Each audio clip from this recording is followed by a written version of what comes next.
नमस्कार, आप देख रहे हैं IBC 24 पर अतुल्य कुंभ और मैं हूं आपके साथ सृष्टि पांडे। महाकुंभ में आस्था के अनेकों रंग देखने को मिल रहे हैं और तो इसी महाकुंभ में दिव्य ज्योति जागृति संस्थान का शिविर भी था, जहां पर 33 दिनों तक वेद मंत्रोच्चार गूंजता रहा। संस्थान से जुड़ी साधिका बताती हैं कि यह कार्यक्रम विश्व रिकॉर्ड के अलावा इसलिए भी महत्वपूर्ण रहा क्योंकि लगातार मंत्रोच्चार से यहाँ पर दिव्य ऊर्जा उत्पन्न हुई है, जिससे विश्व का कल्याण होगा।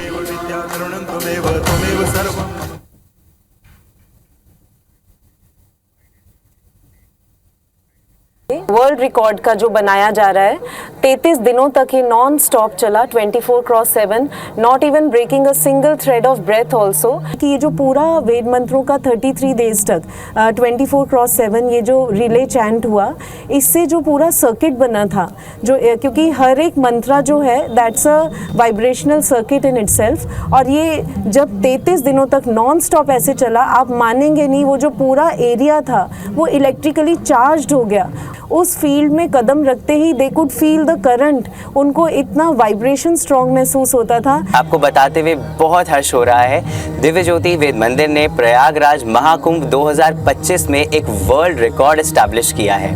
ये world record Asia book of world records और India book of world records द्वारा ऑफिशियली अवार्ड किया जा रहा है। इस वर्ल्ड रिकॉर्ड की ये स्पेशलिटी है कि जितने भी वेद पाठी जो यहाँ एकत्रित हुए हैं, they have come from 5 countries, more than 181 cities. और ये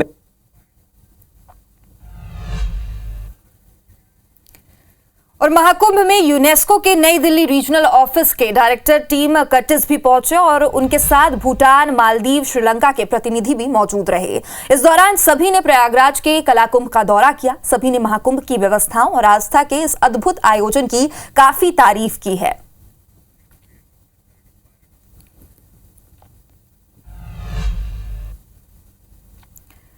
तो महाकुंभ के दिव्य आयोजन में आस्था की डुबकी लगाने कई नेता अभिनेता पहुंच रहे हैं और इसी कड़ी में मशहूर सिंगर शान भी महाकुंभ पहुंचे। यहां उन्होंने त्रिवेणी संगम जाकर स्नान किया और पूजन भी किया और साथ ही आस्था की डुबकी लगाई।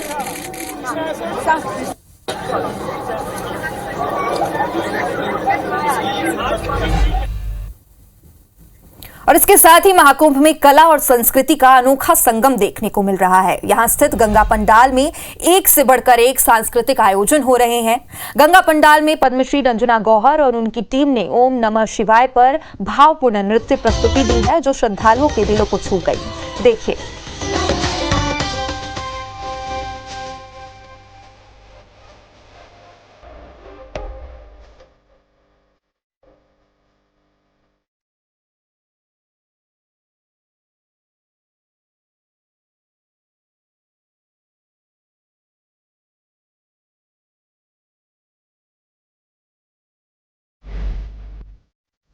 और बात करें महाकुंभ की व्यवस्थाओं की, तो यहाँ आने वाले भक्तों के लिए सरकार ने तरह तरह की व्यवस्थाएं की है। इन्हीं में से एक है वाटर एटीएम। महाकुंभ क्षेत्र में 200 से ज्यादा वाटर एटीएम लगाए गए हैं, जो कि यहाँ आने वालों को साफ पानी की सुविधा सुनिश्चित करे। इन वाटर एटीएम्स में लोगों को आरओ वाटर उपलब्ध हो रहा है। बात आंकड़ों की करें तो अब तक हर वाटर एटीएम प्रतिदिन 12 से 15 हजार लीटर पानी लोगों को उपलब्ध करा रहा है और ये वाटर एटीएम सेक्टर्स और प्रमुख मंदिरों के पास लगाए गए हैं। 24 घंटे चलने वाले इन वाटर एटीएम के जरिए आम लोगों को महाकुंभ में पीने का साफ पानी उपलब्ध हो रहा है।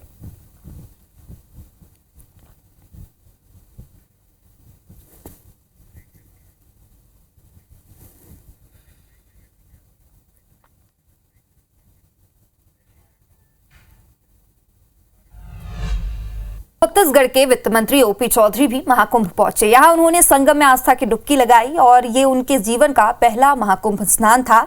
यहां उन्होंने मां गंगा से प्रदेश के लिए आशीर्वाद मांगा है। उनसे एक्सक्लूसिव बातचीत की है हमारे संवाददाता राजेश राज ने। देखिए।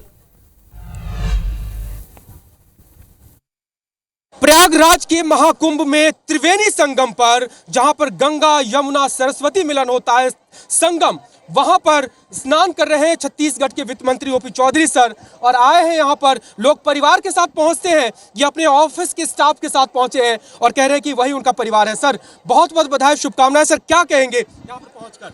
माँ गंगे, माँ यमुने, माँ सरस्वती का आशीर्वाद लेने के लिए हमारी सनातनी परंपरा के अनुसार आज कुंभ स्नान किया हूँ मैं, और ये मेरे जीवन का सौभाग्य मैं मानता हूँ। और इस अवसर पर मैं अपने छत्तीसगढ़ वासियों के लिए पहला आशीर्वाद मांगता हूँ। उसके बाद जो बचा आशीर्वाद अगर उचित लगे तो माँ गंगे, यमुने और सरस्वती मुझे दें। मैं छत्तीसगढ़ वासियों के लिए पहला आशीर्वाद मांगता हूँ और हमारे छत्तीसगढ़ की खुशहाली, बेहतर भविष्य, बेहतर वित्तीय आर्थिक व्यवस्था का आशीर्वाद दें। तभी हम इतने सारे पैसे हमारे जनता जनार्दन के खाते में डाल पाएंगे जब आशीर्वाद रहेगा। जी, आशीर्वाद तो चाहिए सर, क्योंकि पहले साल में इतनी उम्मीदें पूरी कर दी हैं आप, क्योंकि अब तो इतनी सारी उम्मीदें और बढ़ गई है, तो वो उम्मीदें भी पूरी ही करनी है। निश्चित रूप से 81,000 करोड़ रुपए से अधिक की डीबीटी पिछले लगभग 1 वर्षों में की गई है और ये हमारे ईश्वरीय शक्ति के आशीर्वाद से ही संभव हुआ है और आगे भी मुख्यमंत्री जी के नेतृत्व में हमारी सरकार अच्छा करती रहेगी। सर, तो बजट पेश करने जा रहे हैं आप महाकुंभ में, पहला स्नान है सर? महाकुंभ का पहला स्नान है प्रयागराज में मां गंगा के। मैं तो स्नान कई बार किया हूं हरिद्वार में, ऋषिकेश में, मगर ये कुंभ का मेरा पहला स्नान है और 144 वर्षों बाद भारतीय सनातनी परंपरा अनुसार ये अवसर आया है। ये बड़ा सौभाग्य का विषय है। तो सर, बजट पेश करने जा रहे हैं इसी स्नान के बाद, तो बढ़िया सर रहेगा, छत्तीसगढ़ वालों को भी ब्लेसिंग माँ गंगा और ओपी चौधरी वित्त मंत्री का मिलेगा सर? माँ गंगे के आशीर्वाद से, देवीय शक्तियों के आशीर्वाद से हमारे छत्तीसगढ़ में मुख्यमंत्री जी के नेतृत्व में बेहतर बजट भी आएगा और 2047 तक विकसित छत्तीसगढ़ बनाने की हमारी परिकल्पना को हम मुख्यमंत्री जी के नेतृत्व में उस ओर हर बजट एक बड़ा कदम होगा। जो विजन है हमारा, उस विजन का एक्शन आने वाले बजटों में दिखाई देगा। बहुत सारे लोग सर आते हैं, आने के लिए कितने कष्ट से रहे हैं, मौका मिला था छत्तीसगढ़ के विपक्ष वालों तो आए ही नहीं सर, उनके लिए भी कुछ मांगे हैं? राजनीतिक रूप से मैं यही कहना चाहूँगा कि माँ गंगे उन्हें भी सद्बुद्धि दे। इसमें राजनीतिक पार्टी या किसी पार्टी का एजेंडा ना मानकर हमारी सनातनी परंपरा को स्वीकार करें। आज तुष्टीकरण की राजनीति में कांग्रेस फंसी हुई है, इसी का दुर्भाग्यजनक परिणाम पूरे देश में दिखाई देता है कि कांग्रेस एक डूबती नाव बन गई जिसमें भगदड़ मची और सब लोग उसे छोड़कर भागना चाहते हैं। तो उनकी भी खुशहाली के लिए आप मांग रहे हैं कि प्रदेश में वो भी शामिल है? निश्चित रूप से जब मैं प्रदेश के लिए कल्पना करता हूं तो हमारे विपक्ष के भी साथी शामिल हैं। मैं उनकी भी खुशहाली को, उनमें से अनेक लोग नहीं आए लेकिन उनकी भी मैं खुशहाली की कामना करता हूं और उनको माँ गंगा सद्बुद्धि दे, ये भी मैं प्रार्थना करता हूँ। बजट तो सर गोपनीय होती है, फिर भी कुछ है सर उम्मीद की क्या नया कुछ मिलने जा रहा है? जो विजन और मिशन आपने पिछले 1 साल में देखा है, उसी का एक बेहतर प्रतिफलन, एक बेहतर बड़ा कदम के रूप में आने वाले बजट को आप देखेंगे। कह रहे थे कि आप भ्रष्टाचार मुक्त और सुशासन वाला बड़ा जोर रहेगा आपका, वो आगे बढ़ेगा जो आपने पहले बजट में झलक दिखाई? आदरणीय हमारे मुख्यमंत्री जी ने, हमारा छत्तीसगढ़ पहला राज्य है जिसने सुशासन को एक सुशासन और अभिसरण, गुड गवर्नेंस और कन्वर्जेंस एक नया विभाग बनाया है। ये हम पूरे देश में पहली बार किसी प्रदेश में हुआ है।